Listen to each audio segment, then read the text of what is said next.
Welcome to our second video on the Eucharist, in which we're going to explore the subject of substance. When we talk about transubstantiation, the change of substance of the bread and wine into the body and blood of Christ, we need really to understand, if we're going to dialogue with the modern world, we really need to understand ourselves what we mean by substance. Why? Because we're increasingly being attacked by modern philosophy, and to a certain extent that's influenced even 20th century Catholic theologians who have themselves denied the existence of substance and run up into problems with Pope Paul VI at the time. But also we've got people like Richard Dawkins who are attacking the very idea, ridiculing the idea of transubstantiation, claiming really he's misinterpreting what we mean by substance. So the more that Catholics really have a good foundation and have an awareness of how deep and well thought out the Catholic faith is, and realise that we can actually easily reconcile our belief in substance and transubstantiation with our increasing level of knowledge of the world, including things like particle physics and quantum field theory. There's no problem and no incompatibility with those areas. If we think that there's a problem with transubstantiation with modern science, we either don't understand what we mean by substance, which is why we're doing this video, or we don't understand the science. And it's more likely to be the first rather than the second. So we shall begin. To begin with, it's always a good idea to define our terms, because we'll be using, and increasingly in this video, we will be using some terms which we'll introduce and try to define, but until we get comfortable with what those terms actually mean, it may be a bit confusing how we're applying them. So it's always important, the first rule of dialogue, of philosophy: define our terms, know and understand what we mean when we use words. This whole discussion on substance is really under the umbrella subject of metaphysics. It's a branch of philosophy that deals with being. So before we can think about doing and thinking and what have you, the first step is being. What is being itself? What does it mean to be? A lot of it does come from Aristotle, because his system is just so coherent. But we are then going to be looking at a reasonable depth at the later modern philosophers and how they differ from Aristotle. Ontology is a word we'll also be using a little bit, and it really does mean just the same thing. It's a discussion about being. So metaphysics, ontology, it's the same thing. When we talk about ontology, it means about being itself. So when something's rooted in ontology or focused on ontology, it means it's about being rather than thinking or anything like that. But it is important to point out that although Aquinas and a lot of the medieval scholastic tradition of people like Aquinas uses Aristotle, it's not based on Aristotle. We can do away with Aristotle completely and still have the Catholic doctrine of transubstantiation. What it means if we do get rid of Aristotle, though, is that we don't have such a coherent and clear use of vocabulary to explain the concepts that we're dealing with. That's why Aristotle is so useful. The quick answer, substance, is it's an underlying level of reality. So whatever we see around us, all we see are the parts of those things that are accessible to the senses. So colour, taste, smell, sound in some cases. But all of those, they don't tell us anything about the thing itself. We can infer or deduce certain truths about what something is by what we can see with our senses. But that doesn't tell us what it is underneath, what defines it as being what it is. Before anybody knew about atoms, molecules and particle physics and what have you, that was the way of looking at the world. You see a tree or a piece of wood or a pebble or whatever, you would identify it from the properties that presented themselves to the senses, and we could tell something about it by logical deduction, that there's a definition, the stuff, the essence, the whatness behind what's presented to the senses is what we essentially call the substance. To start off with, to properly understand what we're talking about, forget about atoms and molecules at the moment. Forget about quarks and there's another level called quantum field theory, which postulates quite reasonably that the whole universe, the fundamental matter of the universe is actually fields of energy, and each particle is an excitation of energy in those particular fields. And then you get things like the Higgs fields, which provide mass and energy. That's called the standard model in quantum field theory. Forget, even if you know a lot about that at the moment, yes, great, fine, no problem there, but put it aside for the moment, because otherwise it's just going to confuse you when we start talking about substance. If we then concentrate on reality as it's presented to the human senses, for example, if we take wood and we see a piece of wood, we can see that if we set fire to wood, it turns into carbon. What it can therefore turn into is limited. It can't therefore turn into a banana. So when we examine things at the level of our experience, whatever it may be, mainly concentrating on natural things for the time being rather than artificial things, there's a limited number of things that a piece of wood can turn into. If you try to set fire to a piece of iron, it will react differently, because they have different properties in their nature that you can't change. It's in the essence of the object itself. Just to reinforce that, go through that once more. What we're talking about, substance, it's important because it defines what things are and what they can be. What they are at the moment, which you might call something that it's in act, and something that it can potentially be, something in potency. So a piece of wood is a piece of wood in act, but it has the potential to be charcoal if you burn it. That definition exists in its underlying substance. It's not in its colour, not in its sound, all of those things in here, which is linked with the word inherently.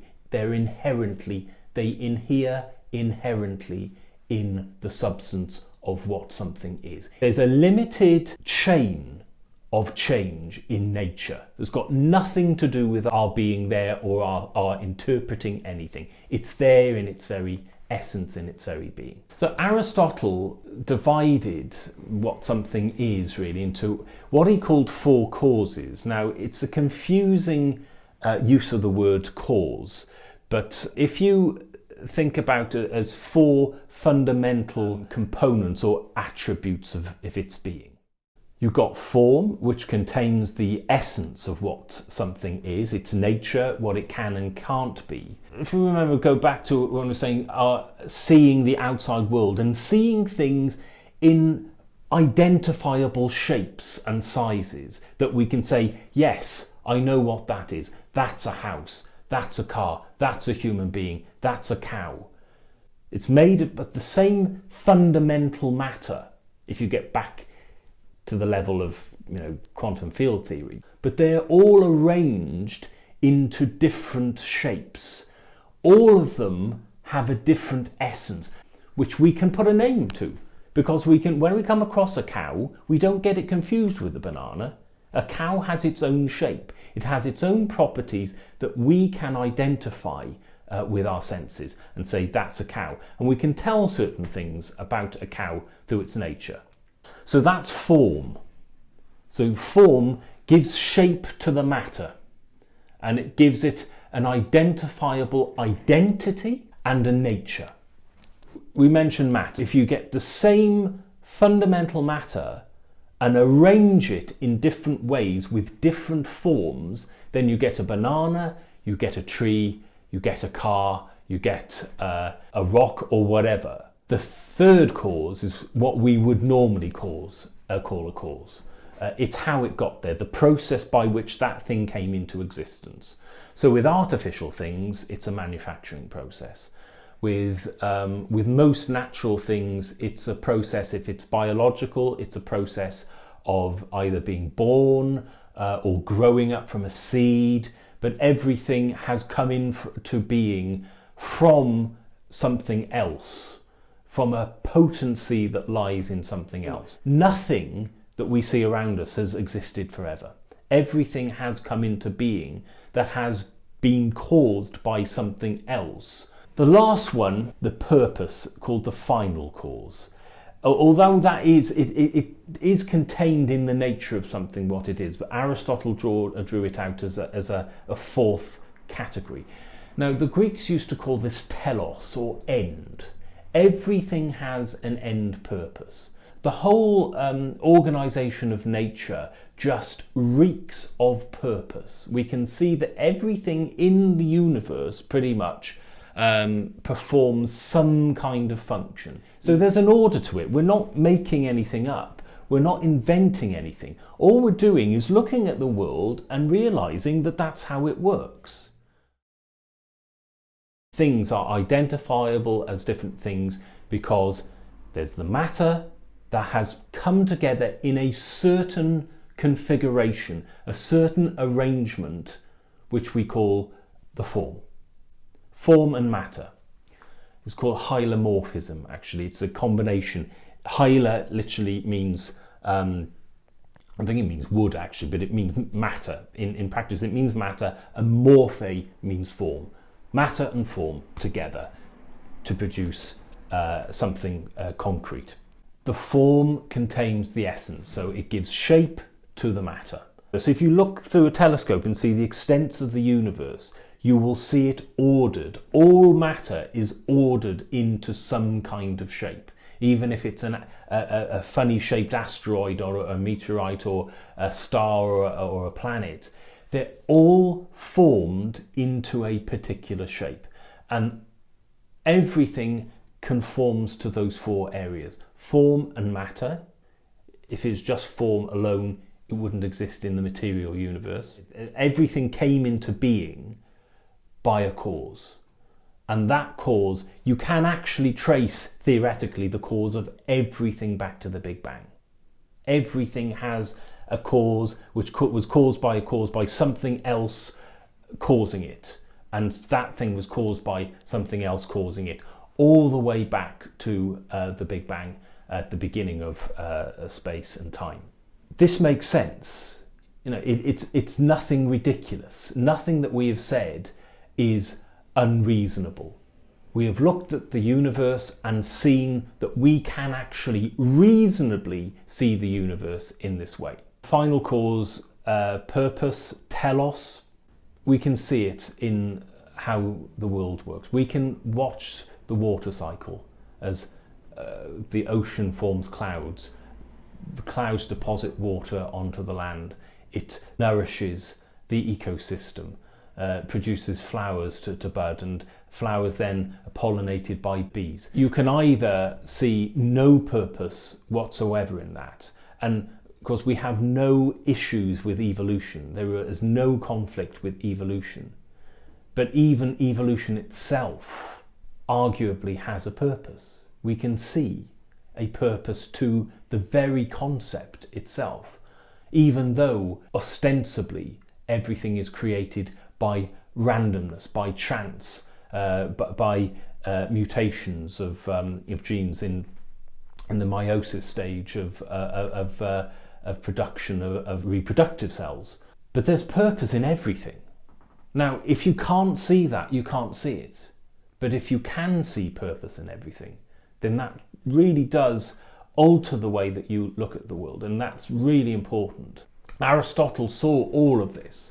He didn't have an absolute firm belief in God, but he didn't preclude the idea. But this is just pure reason, just from observation of the universe.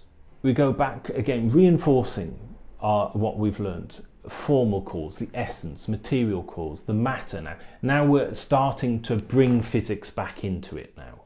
The molecules, atoms, and subatomic particles and what have you. The material cause, the matter, is where physics fits in to all of this. So there's actually no issue. There's no conflict between Aristotle and physics. Physics comes in when we start talking about the material cause, but we are still grouping things together as identifiable objects at the level of human experience. We very rarely come across something in the street or in life that we don't recognise, and if we do see something for the first time, then by our senses we are able to figure something out about its essence. We will go on to the theory of abstraction in a moment, which is essentially what I was just talking about. The efficient cause, the process that arranges the matter into the form, and the final cause, something's end purpose, whatever it is. Therefore, everything that we've been talking about is based in the real world, objective reality. That would be the case whether there were no people around whatsoever. That the world would still be real if there were no people, that there were no minds to recognise and process that information. The world is real, and that's key to understanding Aristotle. When I see a tree, I recognise it as a tree. When I see another human, I recognise them as a human. The whole point of substance is that there's something behind that. There's a definition, there's information defining it behind what we see with the senses. We cannot see the substance, we can't detect it. Almost like underlying information, if you think about the Matrix almost, or a computer. If you look up a picture on the internet, that picture is there, it's a reality, but the reality is information behind it, all of those ones and zeros which define what it is, that we can't see. We can see the picture, but we can't see the definition behind it, which is all essentially information. And when we identify something as being a cat or a block of gold or a human being, we can then abstract, go into the hypothetical, what's called a universal level, and ponder what the idea of treeness or humanness or catness or goldness is, that isn't grounded in having to identify a particular human or a particular tree or a particular cat. So we've got particular things that we see, that through which we learn about what something is, and then from that we can go to this universal level which gives us the essence, the nub of what something is. But again, we don't need to think of a particular example of that to understand the essence at this universal level. That's key to understanding nominalism. We'll come on to that later. Substance and accidents then. Now these are very, very important terms to understand. We've already addressed substance, but accidents are the outward properties that we've already discussed. The colour, the taste, whatever. Those things that are presented to the senses that we experience, those are called the accidents. Abstraction, we mentioned abstraction. What does that mean? When we see something, our minds can take that information from our senses, and by watching a dog run and bark or a cow get milked or whatever, we can, through the accidents, through our senses, gain information about what something is. Now, if, for example, you were presented with a cat and a dog next to one another, you wouldn't take a second to be able to identify a cat or a dog accurately. How is that? How does that happen? You don't even think about it. That's a cat, that's a dog. The human brain does it automatically and allows us to identify these things. And how it works, as I say, we identify the accidental properties. We form a mental image in our minds that Aquinas called a phantasm. And from that mental image, our intellect, our active intellect, as Aquinas called it, grabs the parts of it that are intelligible, that we can understand, that define it. We abstract, literally draw from our senses what it is about a cat or a dog that defines it. And then we process that knowledge, and then we store it in our memory, and what Aquinas calls the passive intellect. That makes sense. It is. If you think about it, that is exactly how we process information. Now we're going to be talking an important subject in metaphysics, the study of being, universals, those categories at the higher level, at the abstract level, that allow us to identify and group and categorize different things that fall into the same species or whatever. Again, the examples of tree and human and cat and goat. The process of abstraction, every time we see a tree, we gain more knowledge and we abstract that essence of what a tree is. And we see a different type of tree, we still know it's a tree, it's just a different type. But we store that anyway, or new information, maybe a slightly different size of leaf or shape of leaf, and add that to our knowledge in our category tree. So we've reached this abstract idea of tree. Does that abstract concept exist in reality, or have we invented it? Aquinas, Aristotle would say absolutely that does exist in reality, but it only exists in the concrete particular examples of all trees. Plato would be, and to be honest, I'm more Platonic in my thought, that's my personal mode of thinking, that there is a concept, a definition of treeness, which, because I'm a Christian Platonist, exists in the mind of God. Plato would say that it exists in this heaven of forms or whatever, but nobody actually believes that anymore. But nevertheless, this idea of treeness, we can think of a tree without needing to think of a particular tree and understand what it means. And human nature is an abstract quality that exists not just as an invention of the mind, but as a concept in reality outside our minds. And again, Aquinas and Aristotle, they were moderate realists. So they would say it exists in all of humanity. And that's fair enough, I've got no problem with that. But I'm myself a little bit more Platonic, and I would say human nature exists in the mind of God. But either is good, that's no problem at all. But notice I used a new term there, realism. So when we're talking about realism, we're not just accepting the reality of the outside world, which we do, but we're also talking about the reality of abstract concepts and universals. They're not just constructs of the mind, they're not just illusions, they are real. There is actually such thing as human nature that exists outside the mind.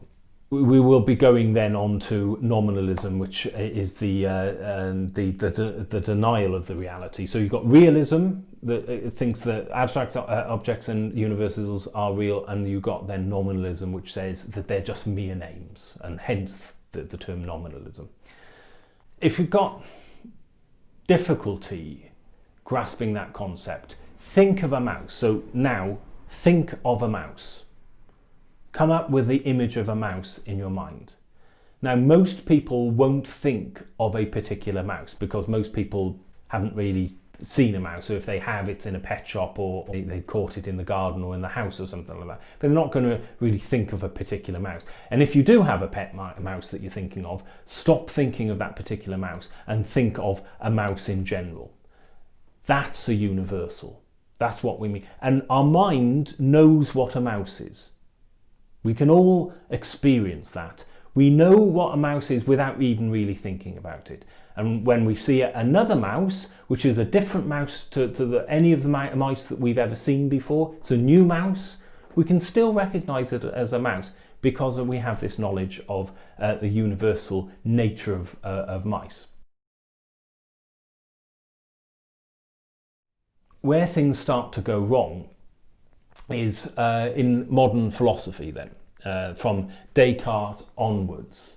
It all has its roots in the Middle Ages with Roscelin and Peter Abelard, and popularised by William of Ockham in the 14th century, Nominalism, which we've already mentioned. So nominalism is a denial that any such abstract ideas or universals exist. So there's actually a nominalism about universals and a nominalism about abstract objects. And you can actually be a nominalist about one and not the other.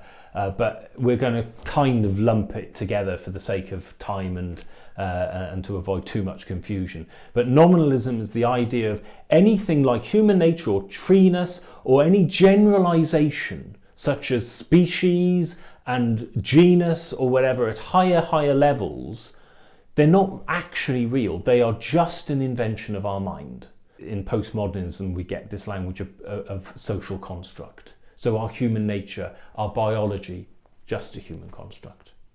But that's essentially nominalism.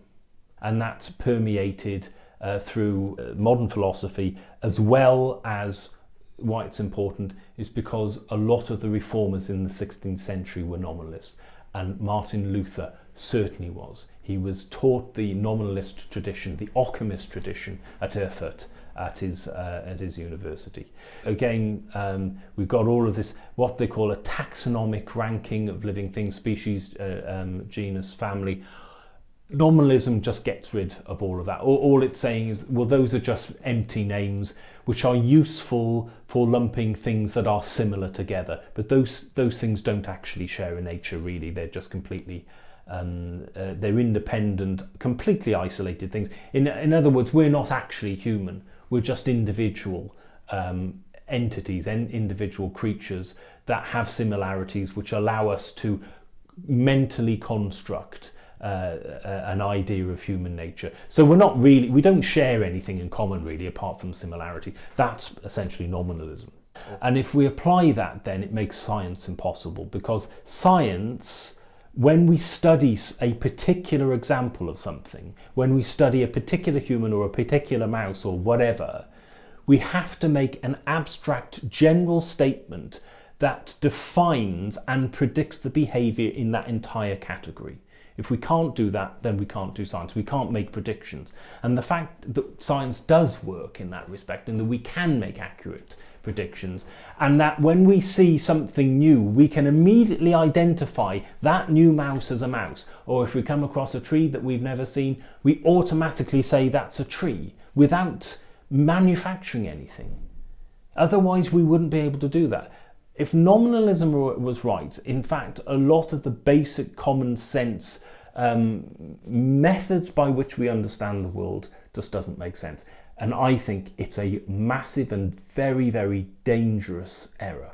Where did it all go wrong? Descartes is a decent, I think he was a decent man, Descartes. He was quite a devout man and believed in God, but his famous cogito ergo sum, he created this problem really with how can we prove the existence of the outside world. And he created the artificial need for a bridge between the mind and the outside world. He didn't really know the implications of what he'd started, but he did start then a massive movement that pervades to this day and has come to its fulfillment at the moment in postmodernism, with this movement away from things being grounded in the outside world, in objective reality, and more interested in our individual subjective experience of them. To the point where really by the 18th century and 17th, 18th century, you've got people like John Locke making huge changes in the way that people think.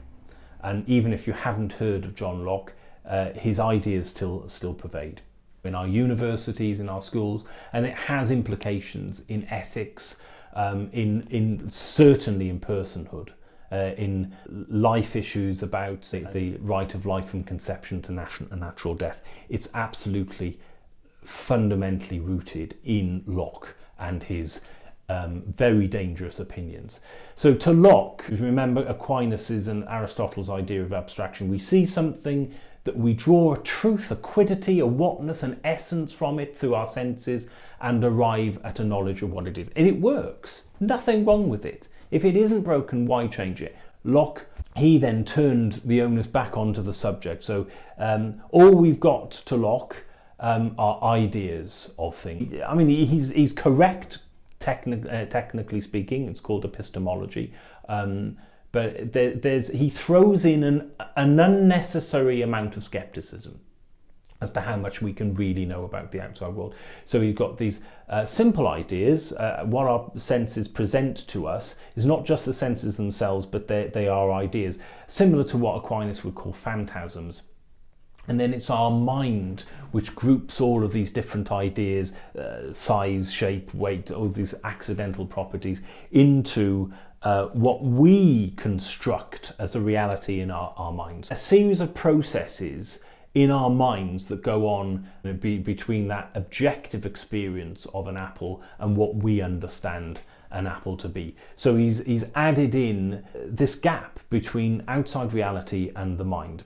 He doesn't reject substance outright, but he doesn't think it's useful. And he says, something I know not what it is. So he essentially renders it as something that's not useful and essentially should be sidelined. And certainly what's important is that he doesn't root identity, human identity, in substance. He makes it completely subjective and a matter of consciousness. So if we're not conscious and we don't have a stream of continuity of memory, then we are not the same person we were last week, which is terrifying. It has serious implications. So we already see why substance is starting to become important. If we're not rooted as we are, what we are in form and substance, the alternative then is just a matter of consciousness, and there are massive dangers in that. David Hume, then an admirer of Locke's work, and he furthered it. He introduced a real radical, right down to the root, i.e. Skepticism, that there certainly was no substance. Get rid of metaphysics, get rid of all of that, and everything is a matter of interpretation. There is no such thing as causality that we can prove. Any appearances of change, and particularly, as an example, a human identity from conception to death, that human being is one identity, one person, one potential from the moment of conception, with those little lump of cells that so many people deny any kind of identity or personhood to. He denies any actual causal link. He denies causality itself. He's also a nominalist, so he completely denies any such thing as human nature or anything like that. In fact, he makes science impossible. His radical skepticism makes science impossible. And he had a huge influence on the philosophers who came after him. And they have had a huge influence on where we are as a society today. It's terrifying stuff.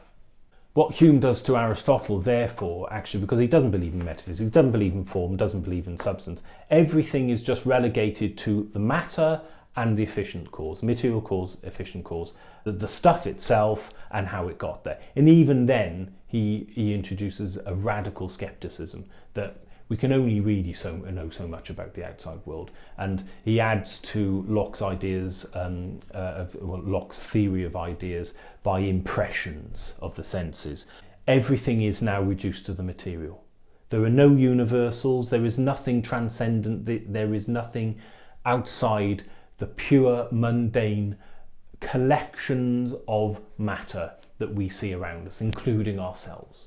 There is no purpose, there is no nature, there is no potential, there is no real cause. And so if we apply that to a human being, then there is no process of change, so there's no inherent identity of a human being. And Aristotle would say that the soul is the form of the body, and when the soul leaves the body, the matter, the material that made up the body, then ceases to hold together. It's a unifying principle of the body. And we can actually see what's the difference between a living thing and something that's just died. Even in plants, Aristotle would still say that plants have a form and therefore a soul in a different degree. And when it's the same matter, it's the same material that makes up something that's died, something's alive, but the form is no longer there, it's gone. The matter then doesn't have a principle of unity and just comes apart.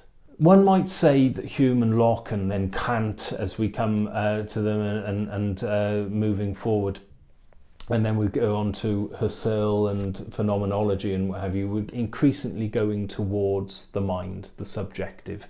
And one could have some sympathy with those, especially the phenomenologists, who are concentrated on the reality of the phenomenon as it's, what is presented to our senses, though we can't know anything about the objective reality outside our minds. And yes, they are right that we can't prove that. As I say, it's artificially produced the need to build a bridge between the mind and the outside world that you have to assume needs to be there. You have to deliberately decide to mistrust your senses in order for that actually to be justifiable. But there is a legitimate component we do see from psychology and from the neuroscience, that there is a certain amount of interpretation that goes on. And so we need to embrace that. But that isn't then to affect the reality of the outside world. The famous case of the white and gold and blue and black dress. It's objectively one colour or the other. And in some cases, our minds can force an interpretation and trick us. But that's not to say that there's not a reality out there. And that's a big difference. We're not saying that there's not some interpretation that goes on in the brain that does present a slightly different reality than what even our senses produce. But there's a massive leap from accepting that to the radical skepticism of the Enlightenment philosophers and going on then to the 20th century, which just essentially gets rid of any ontology whatsoever. You end up with two choices. You either stick with Aristotle and Aquinas, who have not been disproved by Descartes and the rest of them, and concentrate on the world as it is, with purpose, with beauty. It's a fantastic worldview to have, and justifiable, and rational, and completely reasonable. Or you can go follow Descartes, follow Locke, follow Berkeley, who just doubted that anything was real without a mind to perceive it. Hume, Kant, Husserl, and we end up with Sartre, who's completely removed any ontology even from our being, which we make ourselves by our thoughts, and our purpose is therefore not given to us. It's not based in our ontology, in our being. It's purely the mind. Where does that lead? That's the question. Where does that lead? To a happiness that we have to invent for ourselves, as opposed to the happiness that we are given in our being itself. And you don't need to be a Christian to see that, because Aristotle wasn't a Christian. He was a Greek pagan philosopher, but he still got to this realization that we are meant for happiness. And because we have a shared universal human nature, we all share the same destiny, we all share the same desire. We're not on our own. We don't have to invent anything. We have to discover what it is to flourish as a human being. The Enlightenment doesn't improve science. Because of its nominalism, it rejects any real meaning when we make predictions about categories and classifications of things. But it has led to a form of scientism in some respects. The after effects of Hume is a radical materialism, even if we don't agree on his skepticism about causality or anything like that. At least it's his atheistic materialism that most strongly permeates, as well as possibly his nominalism. And what do we mean by scientism? Science is everything. It can provide all the answers. And that's actually a self-defeating point. It's a circular argument. You need philosophy to begin with to do anything. Science fits into a branch of philosophy. The limits of what science is useful for and not fits into a branch of epistemology, the study of human knowledge and its limitations. So it is actually, whenever, like you get from Peter Atkins, whenever you get people saying that science is omnipotent, science is king or whatever, somebody who just doesn't know what they're talking about. It's so embarrassing. And they just haven't thought about it. I love William Lane Craig's response to Peter Atkins. He absolutely destroyed him because it's an idiotic position to have. It doesn't stand up to scrutiny. You cannot prove that science is omnipotent by science. It's a self-defeating logical principle. Logic is not science. Logic is a structure of philosophy which Aristotle fundamentally contributed to. Which science presupposes. So scientism makes no sense, and it's sad that it's so prevalent.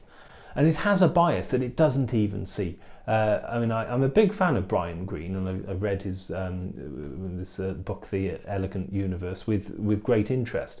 But he quotes this chap called Glashow, really denigrating the Middle Ages. How silly theologians in the Middle Ages, they really turn things backwards. No real understanding, grasp of Aquinas, no understanding of Occam's razor. Occam made many mistakes, and I actually don't agree with Occam's razor. I think it can force us by the criteria of simplicity to make grave errors of choices and dismiss something that's true just because it's not necessarily the simplest, ostensibly the simplest explanation. But to dismiss medieval theology as anti-science is just so ignorant. And specifically going to the Eucharist, Dawkins, Mystery of Transubstantiation, he represents substance as his own definition of substance. That means atoms and molecules.